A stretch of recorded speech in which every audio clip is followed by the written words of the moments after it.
నా భర్త పేరు సింగయ్య. తను జగనన్న గారు వస్తున్నారని చూడటానికి వెళ్ళారు. అక్కడ కారు తగిలిందని అయింది మాకు. మరి నేను కూడా జగనన్న గారిని చూడటానికి నల్లపడ దగ్గరికి వెళ్ళాను. అంటే మాకు ఫోన్ చేశారు. ఫోన్ చేస్తే మేమేమన్నా అక్కడ నుంచి హాస్పిటల్కి బాగానే ఉన్నారు, బాగానే మాట్లాడారు. మా ఇద్దరు పిల్లలని చెప్పారు. మా ఊరు పేరు చెప్పారు, మా మామయ్య పేరు చెప్పారు, నా పేరు కూడా చెప్పారు. మా ఇద్దరు పిల్లలని చెప్పారు, మా ఊరు పేరు చెప్పారు, మా మామయ్య పేరు చెప్పారు, నా పేరు కూడా చెప్పారు. అంబులెన్స్లో ఏమైందో మాకు డౌట్గానే ఉంది. అంబులెన్స్లో ఏమన్నా చేశారేమోనని. జగనన్న గారంటే మాకు చాలా అభిమానం. అలాగే నమస్తే అండి.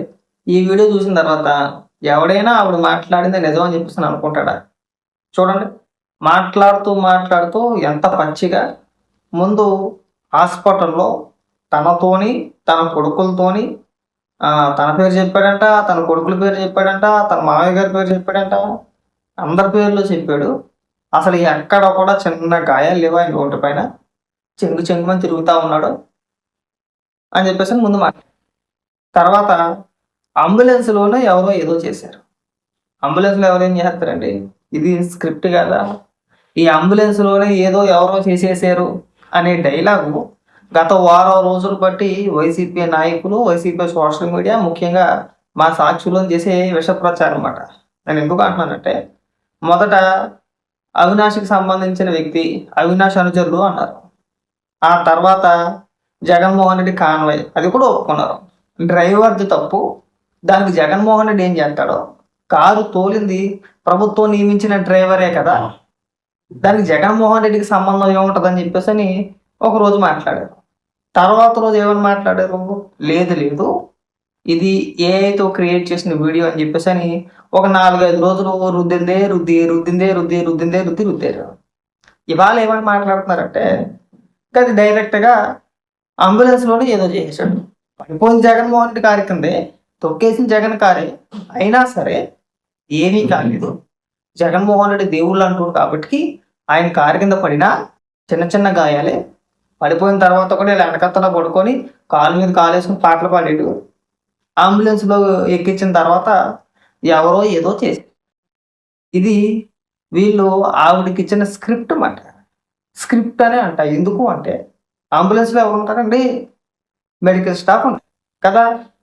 వాళ్ళతో పాటు ఒకవేళ పేషెంట్తో పాటు ఎవరైనా ఎక్కితే ఎవరు ఎక్కుతారు? అయితే బంధువులు ఎక్కాలి, లేదంటే నాయకులు, వైసీపీ నాయకులు, వీళ్ళే కదా. వీళ్ళు వీటిని అంబులెన్స్ ఉండే కొమ్మినేని శ్రీనివాస్ ఇవాళ పొద్దు డిబేట్ మాట. నీకు తా అంటే తూ పలకదావు, తూ అంటే తా పలకదావు, ఏమన్నా గట్టిగా ఏడుతావు. అవునా? ఒక మాట మీద నిలబడే వ్యక్తులు కాదు. నిన్న మొన్న ఇదే కొమ్మినేని శ్రీనివాస్ ఏమైనా డిబేట్ చేయాలి చెప్పనా? అది అంత స్పష్టంగా కనబడుతుంది ఏ వీడియో అని చెప్పేసి. కానీ మీరు ఏ విధంగా ప్రచారం చేస్తారు అలాగని, అసలు అది ఒరిజినల్ కాదు, అది ఒరిజినల్ కాదనే మాట్లాడారు. మా కేఎస్ ప్రసాద్ లాంటి వ్యక్తులు అయితే ప్రాక్టికల్గా చూపించేస్తామని చెప్పేసి రుజువు చూపించారు. టైర్లా వెనక్కి ఎందుకు తిరిగింది, ముందుకు తిరగాలి కదా అని చెప్పేసి. ఇవాళ వాళ్ళ కుటుంబ సభ్యుల్ని పరామర్శ పేరుతో పిలిచి ఆ మహిళ చేత మీరు ఎంత పంచాపంతా మాట్లాడుతుంటే జనం ఎవడన్నా నమ్ముతాడే? అసలు నాకు అర్థం కావట్లా. ఇప్పుడు ఎవరు మాట్లాడాలి? సరే, ఆవిడ చేత మాట్లాడిపించారు. కారులో ఉన్న వ్యక్తులు ఎవరు ఎందుకు మాట్లాడట్లేదు? ఎవరు మాట్లాడాలి? Car driver. కానీ డ్రైవర్ ఎలాగా మాట్లాడలే, పక్కన పెట్టండి. జగన్మోహన్ రెడ్డి అదే కారులో ప్రయాణించాడు. జగన్మోహన్ రెడ్డి కూడా ముందు ఒప్పుకున్నాడు. నాకు తిరిగి వచ్చేటప్పుడు తెలిసింది ఇలా మన కారు కింద ఒక వ్యక్తి పడ్డాడని చెప్పేసి అని. ఇమీడియట్గా మా నాయకుల్ని హాస్పిటల్కి పంపించాను. హాస్పిటల్కి తీసుకెళ్ళింది కూడా మన నాయకులు, అంటే మా నాయకులే హాస్పిటల్కి తీసుకెళ్ళారని చెప్పి ఎవరు చెప్పారు? జగన్మోహన్ రెడ్డి ఒక ట్వీట్ వేశాడు. నేను ఆల్రెడీ కనుక్కున్నాను, హాస్పిటల్ వరకు తీసుకెళ్లారని చెప్పేసి కదా. ఇవాళ సడన్గా అంబులెన్స్లో ఏదో చేసేసారా? పైగా లోకేష్ గారు మనుషులు ఉన్నాడని చెప్పేసి ఒకడు ఇంకటి పెట్టింది అంబులెన్స్. అదే ఏ కరిసినో నీకని సిగ్గామని అనిపిస్తుంది అసలు. నువ్వు పైగా జర్నలిస్ట్వి, ఒక మనిషిని చంపేసింది కాకుండా వాళ్ళని పరామర్శ పేరుతో మీ ఇంటికి పిలిపించుకొని వాళ్ళ చేత అబద్ధాలు చెప్పించడమే కాకుండా మళ్ళీ మీరు డైవర్ట్ చేసే విధానమా?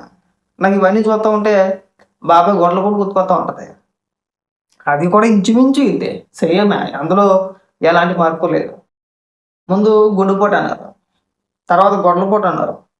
తీరా తిరిగి జగన్మోహన్ రెడ్డి వైపే చూపుతున్నప్పుడు చంద్రబాబు నాయుడు గారి చేతులు పెద్ద కత్తెట్టి నారాసుర రక్త చరిత్ర అని చెప్పేసి ప్రచారం చేశారు.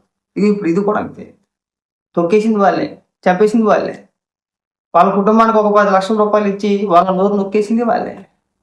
తీరా ప్రజలు ఎవరో నమ్మట్లేదని చెప్పేసి వాళ్ళని పరామర్శ పెడుతూ వాళ్ళని ఇంటికి పిలిపించుకొని వాళ్ళ చేత అబద్ధాలు చెప్పిస్తారు. నమ్ముతాడు ఎవడైనా? కాదు, ఆ పెద్దవ చెప్పిన మాట ఎవడైనా నమ్ముతాడా? పైగా అంత బాధలో ఉండి కూడా మాకు జగనన్న అంటే అభిమానం, జగనన్న దేవుడు, ఈ ఈ డైలాగులు వచ్చినప్పుడు మాకు అర్థమైపోయింది స్క్రిప్ట్ అని చెప్పేసి. ఒకవేళ నిజంగా నమ్మాలి, ఒకవేళ చెప్పాలనుకుంటే భర్త పోయిన బాధలో ఉండి జగన్మోహన్ రెడ్డి దేవుడు గొప్పడు వీరుడు అంటే ఏ? దొరికారా? ఏం కొమ్మరేని శ్రీనివాస్ నీకేం బుర్ర ఉందా అసలు? ఏదో ఈ కాలంలో ఊరికే అప్పట్లో ఎవరో కెమెరాల ముందు మాట్లాడలేక ఏదో నీ అదృష్టం బాగుండి నువ్వు జర్నలిస్ట్గా సీనియర్ జర్నలిస్ట్ అయిపోయావు, కానీ లేకపోతే చేతిలో పేపర్లు అయితే ఒక అక్షరం ముఖం నోటంటే రాదు మనకి. మనం మాట్లాడగలుగుతామా? ఉం? ఒక ప్రమాదం పైన అంటే ఒక సంఘటన గురించి ఇన్ని రకాలుగా మాటలు మార్చుకుంటూ వచ్చేస్తారా? మన కాదన్నారు, అవినాష్ అన్నారు, అవినాష్ అనుచరుడు అన్నారు. ఆ తప్పుడు సమాచారం ఇచ్చింది కూడా వీళ్ళే. వీళ్ళంతా డ్రామా అంటే వీళ్ళు ఒక పథకం ప్రకారం అంటే విచారంలో ఎలాగ జగన్మోహన్ రెడ్డి కారు కిందే పడ్డాడని చెప్పి తెలుసుద్ది, దాన్ని ఎలాగైనా కవర్ చేయాలి కాబట్టి ముందే పోలీసులకు ఒక తప్పుడు సమాచారాన్ని అందించేశారు. పలానా వ్యక్తి పలానా కారు అని చెప్పేసారు. ఆ కారుని సీజ్ చేశారు, ఆ వ్యక్తిని అదుపులోకి తీసుకున్నారు. విచారణలో తేలింది ఏంటంటే ఆ కారుకి ఆ వ్యక్తికి ఈ సంఘటనకి ఏం సంబంధం లేదు. ఆ తర్వాత ఒక వీడియో బయటకు వచ్చింది, జగన్మోహన్ రెడ్డి కారు కింద పడినట్టు ఒక వీడియో బయటకు వచ్చింది. ఒకటి కాదు, 2 వీడియోలు. ఒకటి సాక్షి లైవ్, అప్పటికప్పుడు ఆఫీసర్ అనుకుంటే లైవ్, అది వేరే విషయం పక్కన పెట్టారు. ఆ వీడియోలో మనకు స్పష్టంగా కనబడుతుంది కార్యకర్తలు కారు కింద ఒక వ్యక్తి పడిపోయాడు, కారు వెనక పోనామని చెప్పేసి సైకిల్ చేస్తూ ఉంటారు, పెద్ద పెద్ద గ్యాంగ్లు ఆడుతూ ఉంటారు. దాన్ని సాక్షి వాడు లైవ్ అక్కడ ఆపేసాడు. ఆ తర్వాత వైసీపీ కార్యకర్త రికార్డ్ చేసిన వీడియో, ఈ 2 స్పష్టంగా కనబడుతున్నప్పుడు అప్పుడు ప్లేట్ ఫిరాయించమాట.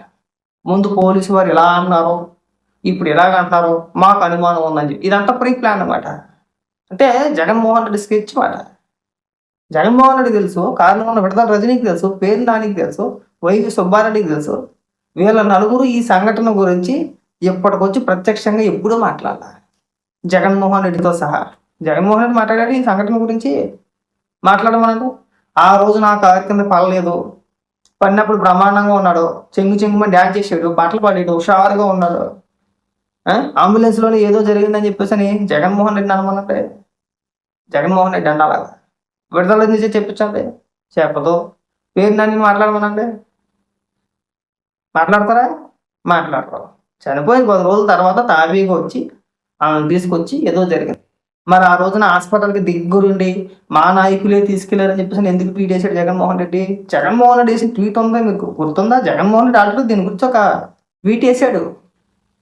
నాకు రిటర్న్లో తెలిసింది, ఇది వెళ్ళేటప్పుడు దొక్కేస్తారంటే రిటర్న్లో తెలిసిందట. మరి మొబ్బుగాడు అనాలి ఏమన్నా మాకు అర్థం కావట్లా.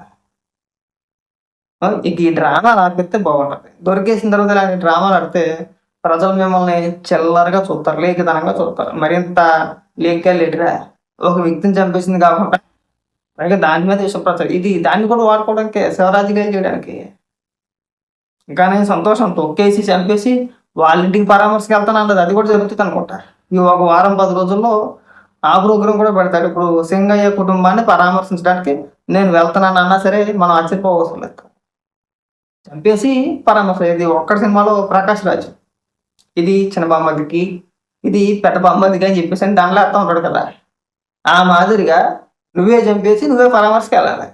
నేను జగన్మోహన్ రెడ్డి మీరు మీ విష ప్రచారాలు జనాలు చూసి చూసి విసిగెత్తిపోయారు.